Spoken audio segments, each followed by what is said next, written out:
দ্বাদশ শ্রেণীর পাঠ্যক্রমের অন্তর্গত আজ আমরা সমর সেনের লেখা মহুয়ার দেশ কবিতাটি নিয়ে আলোচনা করব।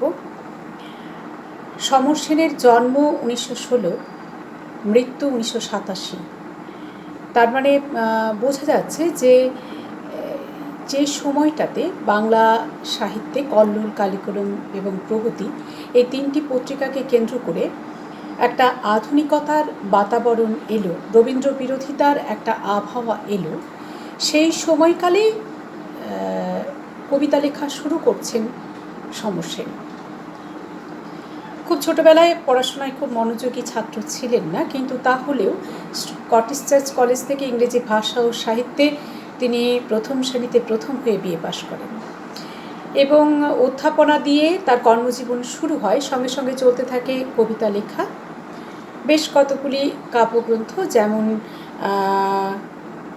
নানা কথা, তিন পুরুষ, খোলা চিঠি, এছাড়া কয়েকটি কবিতা, এই কাব্যগ্রন্থগুলো তার প্রকাশিত হয়। পরবর্তীকালে অবশ্য 1946 সালের পর থেকে কবিতা লেখা ছেড়ে দিলেন এবং সেই সময় তিনি অধ্যাপনাও ছেড়ে দেন, সাংবাদিকতার কাজে যোগ দেন এবং যখন তার মৃত্যু হয় তখন পর্যন্ত তিনি সাংবাদিকতার কাজেই যুক্ত ছিলেন। এখন তার কাব্যের বৈশিষ্ট্য প্রসঙ্গে দু একটি কথা আমাদের আলোচনা করে নিতে হবে। সমর সেনকে বলা হয় মধ্যবিত্ত জীবনের ক্লান্তি, বিপন্নতা, অবসন্নতা, অবক্ষয় এর সার্থক রূপকার। প্রকৃতিকে ভালোবাসতেন কবি, প্রকৃতির সান্নিধ্য পেতে চেয়েছেন কবি, কিন্তু নাগরিক জীবনের যে যান্ত্রিকতা, যে কৃত্রিমতা, যে জটিল যন্ত্রণা, তাকে কখনোই প্রকৃতির সেই শান্তির অবকাশ খুঁজে পেতে দেয়নি। তার কবিতায় বারে বারেই ফিরে এসেছে মধ্যবিত্ত জীবনের এই যে জটিল যন্ত্রণা, অবক্ষয় এবং ক্লান্তি, হতাশা, বিপন্নতা এর কথাগুলো।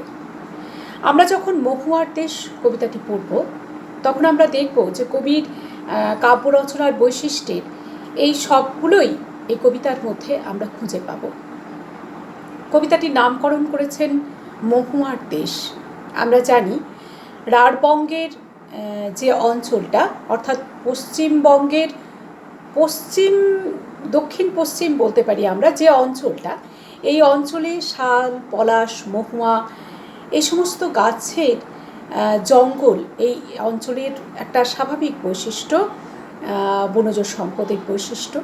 এখানে মহুয়া গাছ প্রচুর পরিমাণে হয় এবং মহুয়া গাছ যারা একেবারে গরিব নিম্নবিত্ত মানুষ, যারা আদিবাসী সম্প্রদায়ের মানুষ, তাদের কাছে মহুয়া গাছের একটা গুরুত্ব আছে, কারণ মহুয়ার ফুলের একটা অদ্ভুত গন্ধ আছে এবং মহুয়ার ফুল থেকে বা ফল থেকে মাদক দ্রব্য প্রস্তুত হয়। যে মাদক দ্রব্য খেয়ে আদিবাসীরা বা নিম্নবিত্ত মানুষ, শ্রমজীবী মানুষ, যারা তাদের জীবনের যন্ত্রণাকে বা তাদের যে দৈনন্দিন জীবনের তাদের প্রচণ্ড পরিশ্রম তাদের করতে হয় দুবেলা দুমুঠো খাবার জোগাড় করার জন্য, সেই পরিশ্রম তারা ভুলতে পারে এই মহুয়ার থেকে তৈরি মাদক দ্রব্য পান করে। তো সেই মহুয়ার দেশ, অর্থাৎ যেখানে প্রচুর মহুয়া গাছ রয়েছে এবং রাঢ়বঙ্গের সেই প্রকৃতির কথা কবি এখানে উল্লেখ করতে চেয়েছেন। যদিও কবিতাটি যখন আমরা পড়ব তখন দেখব যে মহুয়ার দেশ আসলে কবির কাছে একটি রোমান্টিক স্বপ্ন কল্পনার স্বর্গ হিসেবেই রয়ে গেছে।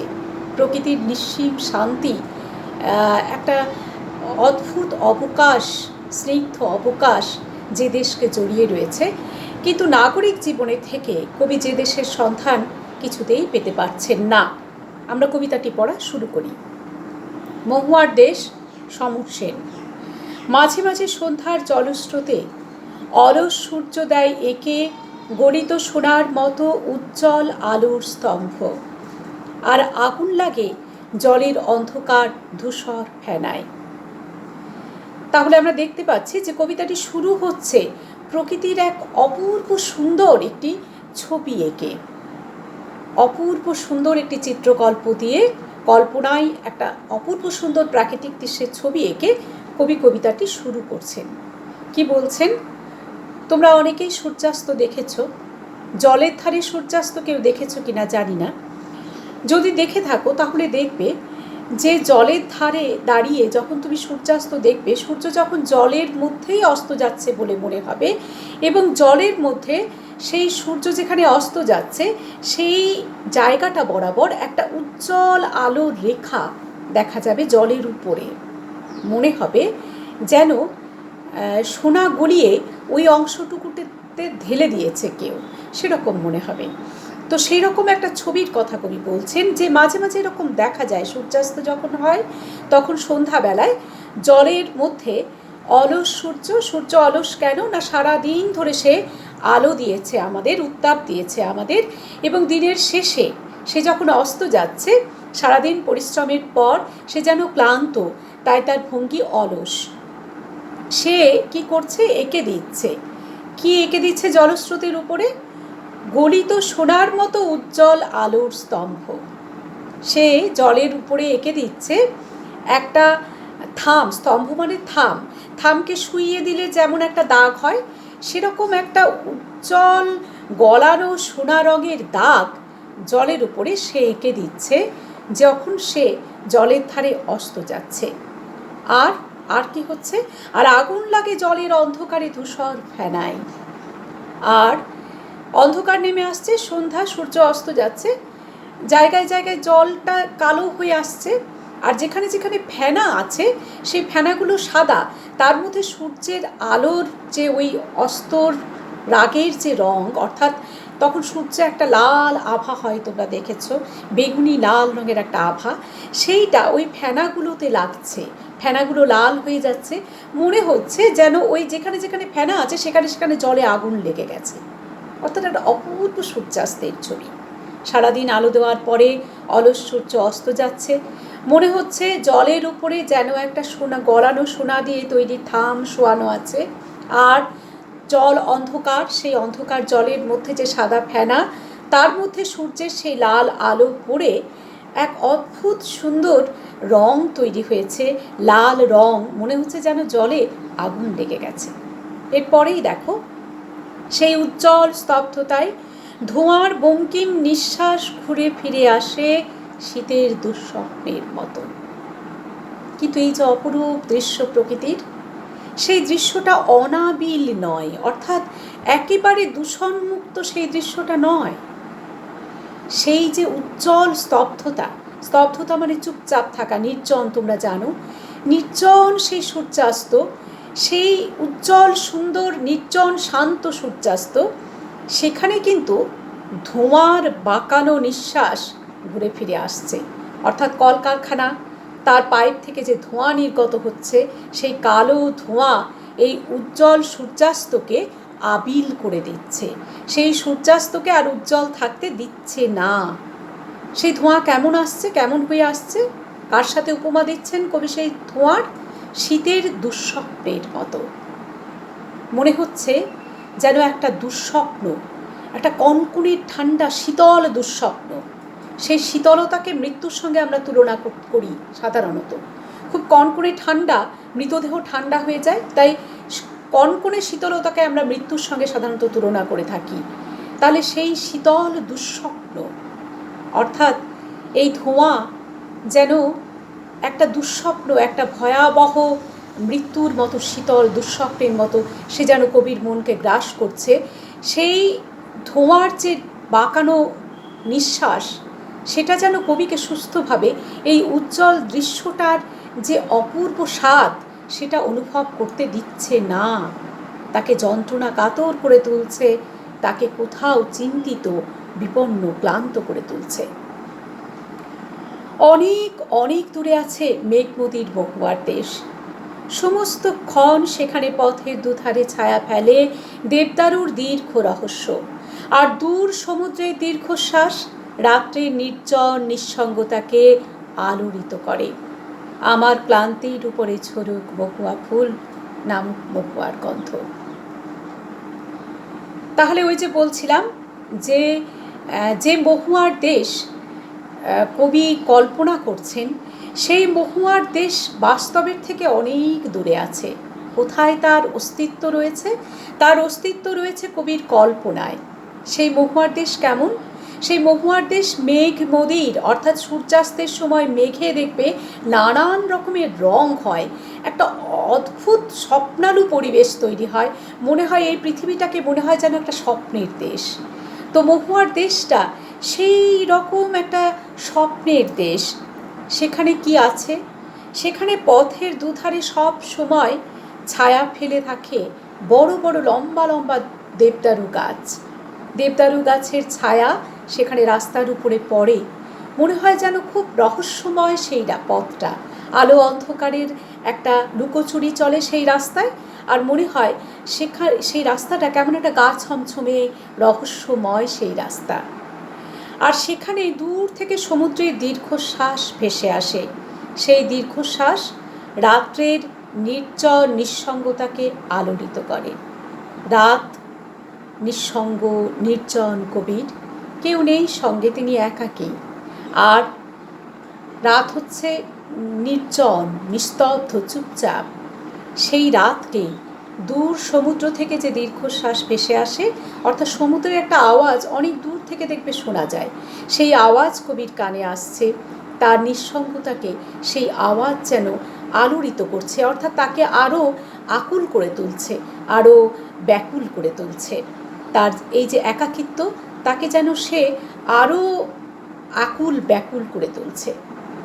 সেই দূর সমুদ্র থেকে ভেসে আসা দীর্ঘশ্বাস, অর্থাৎ কবির স্বপ্নে এই মহুয়ার দেশের অস্তিত্ব, তার রোমান্টিক কল্পনায় এই মহুয়ার দেশের অস্তিত্ব, যাকে তিনি বাস্তবে পাচ্ছেন না, তাকে কল্পনায় পেতে চাইছেন। তাই বলছেন, আমার ক্লান্তির উপরে ঝরুক মহুয়া ফুল, নামক মহুয়ার গন্ধ। এই নাগরিক জীবনের প্রতিদিনের যে লড়াই, বেঁচে থাকার যে লড়াই, যে ব্যস্ততা, যে যান্ত্রিকতা, সেই যান্ত্রিকতা তাকে ভেতরে ভেতরে ক্লান্ত করছে। এই আধুনিক জীবন মানুষকে বড় একা করে, নিঃসঙ্গ করে। তার সেই একাকিত্ব, নিঃসঙ্গতা তাকে অবসন্ন করছে, হতাশ করছে। এই নাগরিক জীবন খুব জটিল। এখানে মানুষের সঙ্গে মানুষের কোনো সহজ সরল সম্পর্ক গড়ে ওঠার কোনো অবকাশ নেই। সেই জটিলতা কবিকে প্রতিদিন আরও ভেতরে ভেতরে অবক্ষয়ের দিকে ঠেলে দিচ্ছে, কুড়ে কুড়ে খাচ্ছে যন্ত্রণা, ব্যথা। এই সমস্ত কিছু কবিকে ক্লান্ত করেছে। কবি বলছেন, আমার এই সব কিছুর উপরে মহুয়া ফুল ঝরে পড়ুক, আর মহুয়ার গন্ধ আমি নিতে চাই আমার সারা অস্তিত্ব দিয়ে। কেন মহুয়ার ফুল ঝরে পড়ুক? মানে মহুয়ার যে মাদক দ্রব্য প্রস্তুত হয় মহুয়া দিয়ে, তা মানুষকে সব যন্ত্রণা ভুলিয়ে দিতে পারে। কবি যেন সেই মহুয়ার মাদক রস পান করে নাগরিক জীবনের সব জটিলতা থেকে অন্তত অল্পক্ষণের জন্য হলেও মুক্তি চাইছেন। একটুখানির জন্য হলেও এই মাদক দ্রব্যের নেশার মধ্যে কবি নিজেকে মিলিয়ে দিয়ে এই বাস্তব থেকে দূরে একটা শান্তির জগতে যেতে চাইছেন, বাস্তবে যে শান্তি তিনি কিছুতেই পাচ্ছেন না। এখানে অস্বচ্ছ নিবিড় অন্ধকারে মাঝে মাঝে শুনি মহুয়া বনের ধারে কয়লার খনির গভীর বিশাল শব্দ। আর শিশিরে ভেজা সবুজ সকালে অবসন্ন মানুষের শরীরে দেখি ধুলোর কলঙ্ক। ঘুমহীন তাদের চোখে হানা দেয় কিসের ক্লান্ত দুঃস্বপ্ন। তাহলে বাস্তবে কি হয়? বাস্তবে যখন মহুয়ার দেশে কবি যান, তখন সেখানে যখন রাত কাটান, রাত সেখানে অসহ্য হয়ে ওঠে। কেননা সেই ঘন অন্ধকারের মধ্যে, নিবিড় মানে ঘন, সেই ঘন অন্ধকারের মধ্যে কি শোনা যায়? মহুয়া বনের ধারেই রয়েছে কয়লা খনি। তোমরা জানো যে এই অঞ্চল, শালপলাশ মহুয়া যে অঞ্চলে হয়, সেই অঞ্চল কয়লা খনির জন্য বিখ্যাত। মাটির তলা থেকে কয়লা তুলে নিয়ে আসা হয়, খনি, নানান খনি, কয়লা খনি এখানে রয়েছে। সেই কয়লা খনির সঙ্গে তোমরা খুবই পরিচিত, আমাদের এই অঞ্চলের ছাত্রীরা খুবই পরিচিত। তো সেই কয়লা খনির শব্দ এখানকার রাতের বুক চিরে মাঝে মাঝেই ভেসে আসে, গভীর এবং বিশাল শব্দ। তোমরা জানো যে যখন ডাইনামাইট দিয়ে কয়লা খনির ভেতরে বিস্ফোরণ ঘটানো হয় কয়লার স্তরগুলোকে ভাঙার জন্য, তারপর সেখান থেকে শ্রমিক দিয়ে সেই কয়লাগুলো তুলে আনা হয়, তখন সেই ডাইনামাইটের শব্দ রাতের অন্ধকারকে কীভাবে রাতের অন্ধকারের বুক চিরে দেয়। রাতের অন্ধকারের নিস্তব্ধতার মধ্যে সেই শব্দ কেমন অসহ্য মনে হয়। সেই শব্দ গভীর, বিশাল। অনেকক্ষণ ধরে হয় এবং একটা মানে একটা ভয়ঙ্কর রকমের শব্দ। তো কবি মহুয়ার বনের ধারে যখন মহুয়ার দেশে রাতে থাকেন, তখন সেই শব্দ তার রাতের অন্ধকারের যে শান্তি তাকে ভেঙে চুরে তছনছ করে দেয়। কল্পনার মহুয়ার দেশ এটা থাকে না, নয়। আর সকালবেলায় কি দেখেন, যখন শিশিরে ভিজে থাকে সকালবেলাটা, সবুজ ঘাস, তার উপরে শিশির পড়েছে, ভোরের আলো এসে পড়ছে, যখন চারদিক একটা অদ্ভুত মায়াময়, তখনও চারদিক এরকম মায়াময় হয়ে থাকতে পারে না। কেন না?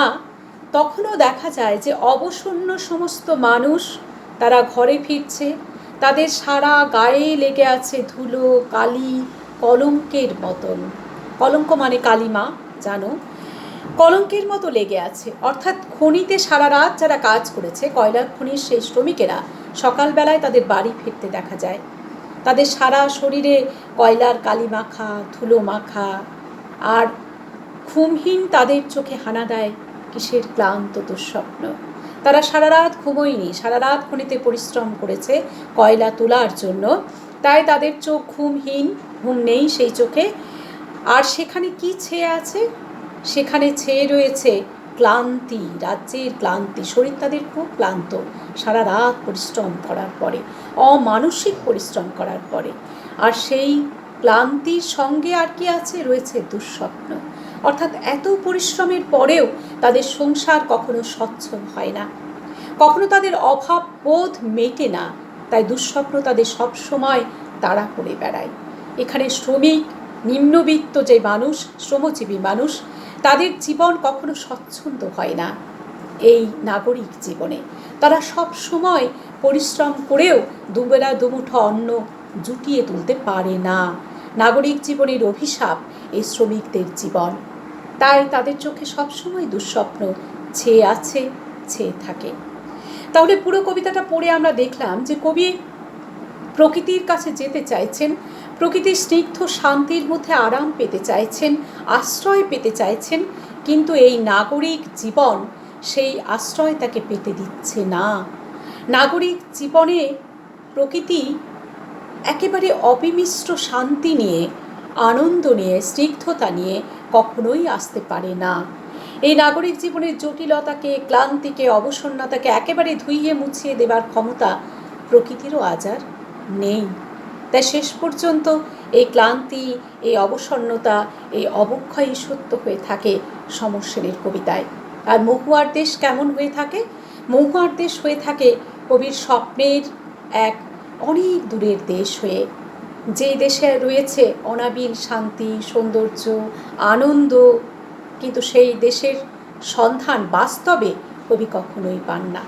তাকে রোমান্টিক কল্পনাতেই কবিকে খুঁজে পাওয়ার আকাঙ্ক্ষা নিয়েই চলতে হয়, কিন্তু সেই আকাঙ্ক্ষা পূরণ কোনো দিন হয় না। রোমান্টিক কল্পনার স্বপ্নের সেই দেশ কোনো দিন বাস্তবে নেমে আসে না। আমরা বরং একটুখানি এমসিকিউর প্রশ্নগুলো নিয়ে আলোচনা করে নিই। মাঝে মাঝে সন্ধ্যার জলস্রোত কি এঁকে দেয়?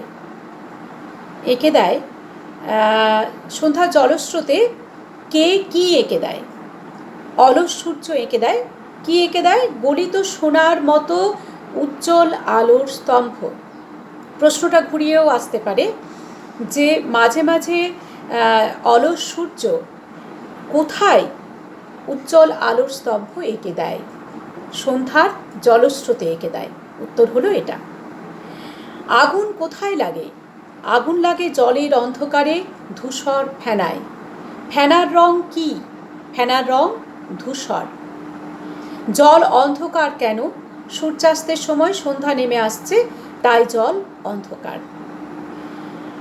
সেই উজ্জ্বল স্তব্ধতায়, এই প্রশ্নটাও আসে এসে কিউতে, যে স্তব্ধতাকে উজ্জ্বল বলেছেন কেন কবি? সূর্যাস্তের সময় যে অপূর্ব রঙের বাহার দেখা যায় আকাশে, সেই অপূর্ব রঙের খেলাকেই কবি উজ্জ্বল বলতে চেয়েছেন। তাই সন্ধ্যার স্তব্ধতাকে তিনি উজ্জ্বল বিশেষণে বিশেষিত করেছেন। কি ফিরে ফিরে আসে? ধোঁয়ার বঙ্কিম নিঃশ্বাস ঘুরে ফিরে আসে। ধোঁয়ার বঙ্কিম নিঃশ্বাসকে কিসের সঙ্গে তুলনা করেছেন কবি? এসএকিউ বা এমসিকিউর অত্যন্ত ইম্পর্টেন্ট একটি প্রশ্ন। ধোঁয়ার বঙ্কিম নিঃশ্বাসকে শীতের দুঃস্বপ্নের সঙ্গে তুলনা করেছেন কবি। মেঘমুদির মহুয়ার দেশ কোথায় আছে? অনেক অনেক দূরে আছে, বলা ভালো কবির কল্পনায় আছে।